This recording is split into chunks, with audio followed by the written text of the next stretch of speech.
ఇప్పుడు మీకు ఒక అద్భుతాన్ని చూపిస్తాను. ఇవేంటో తెలుసా? రోజు మందార పూలు పెరుమాళ్ళకు సమర్పించిన తర్వాత నిర్మాల్యం అనమాట. అలా ఈ కవర్లో వేసి ఎండబెట్టాను. అంతటితో అయిందా?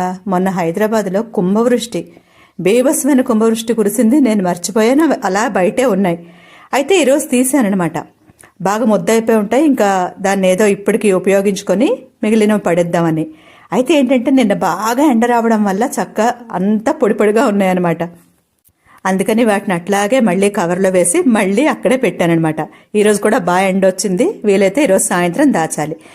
ఇవి గత 2 రోజుల నిర్మాల్యం. వాటిని ఈరోజు ఎలాగైనా ఉపయోగించుకుందామని అలా మిక్సీ జార్లో వేశాను. ఇకపోతే ఏంటంటే నేను ఇండిగో పౌడరు, ఉసిరిపొడి మళ్ళీ తెచ్చుకున్నాను. ఇది మా ఇంటి దగ్గర ఉన్న ఆయుర్వేద షాప్లో తీసుకుంటానండి. ఆయుర్ఫలా బ్రాండ్.